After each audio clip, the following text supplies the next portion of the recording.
السلام عليكم مشاهدينا الكرام، كي دايرين؟ لاباس عليكم؟ نتمنى ان شاء الله تكونوا بخير وعلى خير. وهذا الفيديو ان شاء الله يلقاكم في احسن الاحوال. مرحبا بكم مره اخرى في قناه علاء الطبخ والحلويات. ودائما نبداو كلامنا بالصلاه والسلام على سيدنا محمد الحبيب. واليوم ان شاء الله نجي لكم بواحد الحليوه اللي هي كعب غزال، غنشاركها معكم ان شاء الله. ونبداو في المقادير. بالنسبه للمقادير، عندي واحد الكيلو ديال الطحين، الطحين سبيسيال. دائما تبغيو تخدموا الكعبه خدموها طحين سبيسيال، يعني خاص بالحلويات. وهنا عندي واحد مارغرين، وعندي واحد 2 معالق ديال العسل، وواحد 3 معالق ديال السكر كلاصي، و3 معالق ديال الزيت، وكاس ديال ماء الزهر، وقبيصه ديال الملحه. هنا كيف كتشوفوا معايا انا خديت هذيك الزبده وحكيتها في الحكاكه. علاش؟ باش ما تعذبناش ملي نكونوا كنخدموا يعني العجينه ديالنا. هكا كتربحي الوقت دغيا دغيا. هنا درت قلت لكم زدت هذاك سكر كلاصي 3 المعالق، و2 معالق ديال العسل. هذاك العسل هو اللي كيعطي هذاك اللون الصفيفر وكتجي رائعه.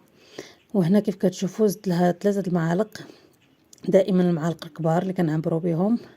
3 معالق ديال الزيت. وهنا عندي واحد الكاس ديال ماء زهر، وغادي نكمل بالماء. هنا غادي نخدمها شويه، وعاد حتى ما كيبقاوليش دوك الحبيبات، يعني داك ملي كنحكوهم كتنقص شويه علينا الخدمه. هذا ما كان. وهنا زدت لها ديك الكاس ديال الماء زهر. وهنا غادي نكمل كيف قلت لكم بالماء. هنا انا سرعت شويه الفيديو غير باش ما يجيكمش طويل فقط. هذا ما كان. هنا بالنسبه للعجينه ديال الكعبه دائما كنخليوها قاصحه شويه. وغادي هنايا دائما ملي كنبغيو نخدموا بها كنخدموها قبل بواحد الساعه ولا ساعتين، وكنخليوها ترتاح واحد شويه. صافي هنايا من بعد ما خليتها ترتاح غادي ندوزو يعني العقده ديال اللوز ديالنا. انا اللوز ديالي راه خديت هنايا اللوز ودرتو في الماء الطايب، ومنين فركتو بيتو ليله كامله في واحد الزيف باش صبح ناشف. شوفوا راه ما خاصش تكون فيه قطره ديال الماء، حيت هذاك الماء هو اللي كيطرطق لينا هذيك الكعبه ديالنا. هنا من بعد ما بيتو انا هنايا خديتو كيف كتشوف. درت 2 كيلو عفوا ديال اللوز، 2 كيلو ديال اللوز، وزدت لها كيلو ديال سنيده. واللي بغات تخدم بكيلو ديال اللوز ضيفلو نص كيلو ديال سنيده او لا 400 غرام على حساب. كاين الناس اللي ما كيبغيوش الحلاوه بزاف. هنا من بعد ما خديتها راني طحنتها على برا قلت لكم باش كتجي منيله مزيان، وزاد لي تما المسكه الحاره. وهنايا دابا من بعد ما جبتها، يعني زدت لها واحد معلقه صغيره ديال القرفه كيف ما شفتوا، واحد 3 المعالق ديال الزبده دايبه، وزدت لها واحد تقريبا 3 المعالق ديال ماء الزهر. وماء الزهر كيبقى على حسب الحاجه. ودرت لها واحد المعلقه ديال الجليكوز، لان هذاك الجليكوز هو اللي كيعطيها واحد التعليكه. وهنا السر الثاني باش تنجح معكم الكعبه وتجي معلكه هي العليك. عطيها العليك مزيان. انا كتشوفوا معايا راه كنعلك فيها وحطيتها في الرخامه باش نخدم على خاطري. اصلا نبقاو نعلكوها حتى تجمع لينا بحال هكا وما تبقاش كتلصق. وراه عاد مازال راني زدتها واحد 5 دقائق اخرى وانا كنعلك فيها. خاصنا منين نشكلوها ما تبقاش تلصق لينا في يدنا. ها نتوما كتشوفوا كتجي زوينه. وراه من بعد هادشي وليت عاوتاني زدت لها تقريبا واحد 5 دقائق وانا كنعلك فيها. ها نتوما كتشوفوا غير من اللون ديالها. هنا خديتها ودرتها هكا كيف كتشوفوا. يعني باش ما باش ما باش ما نبقاش عاد ندير يدي في العجينه ونولي ندير يدي في هذيك اللوز ديالي. داك الحشوه ديال اللوز ديالي غادي يعني غادي توسخ لي العجينه. شنو كندير؟ كناخذها كامل هذيك العقده ديال اللوز كامله وكنخدمها وكنحطها على جنب كيف كتشوفوا معايا. خدمتها كامله وكل حبه درت فيها 16 غرام. صافي هنايا من بعد ما سهليت عاد سرحت العجينه ديالي كيف كتشوفوا. وضروري خصها تكون العجينه يعني رقيقه. هانتوما كتشوفوا معايا راه كتبان الحشوه من يعني ملي كنحطوها راه كتبان لنا من على برا. هنا غنخدمها معكم بجوج ديال الطرق. مهم اللي كندير انا كنخدمها هكا، كنحطوا ديك العقده ديالنا في الوسط وكنحاول نبقى نزير عليها من الجنيبات وحنا طالعين معاها، وما ما كنحاولوا ما نجيبوهاش رقيقه بزاف باش تجي زوينه هكا، زوينه وعاطيه العين وواقفه. صافي هنايا دائما دوك الجنيبات ديالها كنضغطوا عليهم بيدنا باش ما تبقى لناش هذيك العجينه لتحت غليظه وتبقى لنا فطيه وتبقى لنا خضراء. صافي انا شكلت معكم وحيده، وهنا غادي ندوز لطريقه اخرى. يعني هاد الطريقه شويه عمليه، اللي بغى يزرب هكا ولا يعني هاد الطريقه حتى هي زوينه.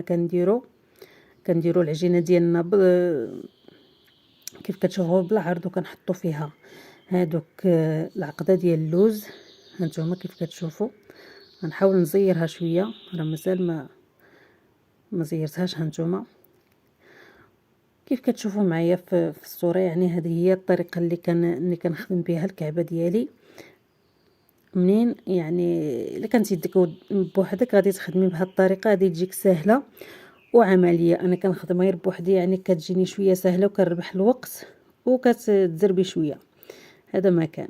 هنا كندير يدي كيسحب لي، يعني راه كيبان لكم ولكن هي ما كانش كتبان. هنا كنعاون بيدي باش كنطلعها في ساعه.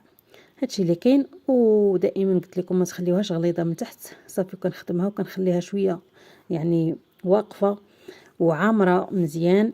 ما كنرققهاش، كنخليها غليظه شويه من الفوق باش في الطياب ديالها ما تيبش وما تجيناش هكا. هانتوما شوفوا معايا وكتجي يعني تبارك الله زوينه. دابا تشوفوا معايا في اخر الفيديو. صافي انا غادي نستمر بهذه الطريقه حتى غادي نكمل هذيك الكميه اللي عندي كامله، وغادي نرجع معكم ان شاء الله. هانتوما شوفوا معايا يعني الحمد لله هذيك الطريقه يعني عمليه. هنا من بعد ما ساليت هذيك الكميه اللي عندي، تبارك الله راه الخير والبركه، لان هذه راه كنت كنخدمها يعني كوموند عندي، وراه 2 كيلو، يعني راه كتعطيك تبارك الله ما شاء الله. هنا غادي ناخذ واحد الابره وغادي نسخنها في البوطه باش كنحرقوها. عاد كنبداو كنتقوبوا بها ديك الكعبه ديالنا. كنديروا واحد 3 ديال التقيبات من الفوق و3 من تحت و3 في داك الجنيب هكا كيف كتشوفوا معايا. غادي يعني غندوز على الكعبه ديالي كامله بهذيك العمليه، غنتقبهم كاملين. وغادي نجيب هنا الزبده. هنا راه في هذا الوقيته راني شعلت الفران وكناخذ الزبده ديالي ضروري. هاد الزبده هي اللي كتعطي هذيك الطراوه وكتخليها ملي يعني كتعطي هذاك اللون وديك الطراوه. ومني كتجلس مده طويله ما حداها كتجلس وهي عاد كتزيد ترطاب وكتجي زوينه هكا، كتجي شاحته. صافي انا غادي نكمل بهذه الطريقه حتى غادي نكمل. هنا راه بطبيعه الحال من بعد ما بيتها ليله كامله، يعني الكعبه ديالي بيتها ليله كامله ولغت ليه، عاد دهنتها بالزبده ودخلتها للفران. هنا كيف كتشوفوا معايا منين طيبتها وخرجتها. هانتوما كتشوفوا معايا اللي بغى يخليها هكا يخليها، واللي بغى يزيد لها هاد الخطوه هاد الخطوه كتجيبها صراحه بنينه وكتجيبها هكا بنينه بزاف. اللي بغى يزيد لها هاد الخطوه يزيدها لها. انا قلت لكم اللي ما بغاش يخليها غير هكاك. انا هنايا خديت واحد نص ديال البيض نص، وزدت له واحد تقريبا 3 المعالق ديال ماء الزهر، وزدت له واحد 2 معالق صغار ديال سكر كلاصي. يعني كنطربهم مزيان وكنبقى ندير غير بصبعي وكندهن عليهم. ما كنديروش الشيته حيت حنا ما حاجناش ندهنوها مزيان هكا حتى تبقى كتقطر، لا غير دوزت عليها غير بصبعي هكا بحال اللي كنشمعوها وكندخلوها للفران. ملي كتشمع شوفوا معايا تبارك الله ما شاء الله كي كتجي غزاله وكتجي طريه وكتجي حتى هذيك الورقه من برا في هذيك الحلاوه وديك النكهه ديال الماء الزهر كتجي عاطيه فيها واحد لوغو غزال. وهادشي اللي كاين وما كترتقناش.